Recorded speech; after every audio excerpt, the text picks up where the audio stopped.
Dual battle waste के 17 और 18 century में बहुत कॉमन थे, स्पेशली नोबल और अपर क्लास के बीच। ऐसे एक दिलचस्प डुअल बैटल भारत के कॉलोनियल हिस्ट्री में रिकॉर्डेड है। एक तरफ थे वॉरेन हेस्टिंग, बंगाल प्रेसिडेंसी के पहले गवर्नर जनरल, और दूसरी तरफ थे फिलिप फ्रांसिस, जो मेंबर थे सुप्रीम काउंसिल ऑफ बंगाल के। ये दोनों पावरफुल पर्सनालिटी की आपस में बनती नहीं थी। फिलिप फ्रांसिस और उनके साथी मॉनसून और क्लेवरिंग अक्सर हेस्टिंग के इलीगल मैटर्स का कोई भी सुझाव या प्रस्ताव को सपोर्ट नहीं करते। जब फ्रांसिस ने हेस्टिंग के ऊपर फाइनेंशियल फ्रॉड का चार्जेस लगाए तो बदले के आग में वॉरेन हेस्टिंग ने फिलिप फ्रांसिस के मिसेस कैथरीन ग्रैंड के साथ सीक्रेट अफेयर की बात पब्लिक कर दी।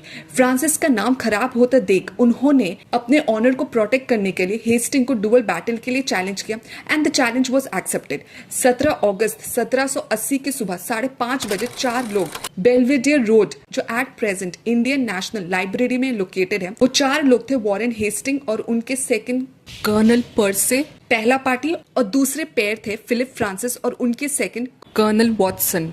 डुअल बैटल में सेकंड का काम होता था ये देखना कि बैटल के रूल सही से फॉलो हो। दोनों टीम 35 फीट की दूरी में एक दूसरे के आमने सामने 3 के गिनती के बाद एक दूसरे को निशाना साधते हुए गोली चलाएंगे। मजे की बात यह है कि इस बैटल से पहले ना हेस्टिंग और ना फ्रांसिस ने कभी बंदूक चलाई। फिर होना क्या था, फ्रांसिस से हो गई चूक और हेस्टिंग का निशाना था पक्का। जब फ्रांसिस को गोली लगी तो हेस्टिंग ने कहा, good God I hope not. उन्होंने ये मन बना लिया था कि अगर फ्रांसिस की मौत हो गई तो वो खुद को शेरिफ यानी क्राउन के चीफ एग्जीक्यूटिव ऑफिसर के आगे सरेंडर कर देंगे। हमें इस घटना के बारे में कर्नल पर्से के खत टू लॉरेंस सलीवियन, जो डायरेक्टर थे इंग्लिश ईस्ट इंडिया कंपनी के, उससे पता चलता है। मगर फ्रांसिस को चोट उतना गहरा नहीं लगा और उनकी जान बच गई। इस घटना के 1 साल बाद फ्रांसिस इंग्लैंड के लिए वापस रवाना हो गए। जहां तक हेस्टिंग की बात है तो टिल 1785 वो बंगाल के गवर्नर जनरल बने रहते हैं। मगर सवाल है कि अगर वो गोली फ्रांसिस को नहीं लगकर हेस्टिंग को लगी होती तो क्या इंडिया का इतिहास कुछ और होता, क्योंकि हेस्टिंग का इंपॉर्टेंट कंट्रीब्यूशन है ब्रिटिश इंडियन एम्पायर के एस्टैब्लिशमेंट, और उन्होंने इंडियन नेटिव रूलर्स और फ्रेंच के खिलाफ जंग भी लड़े थे और टाइम के साथ भारत में कॉलोनियल रूल और भी मजबूत करते गए।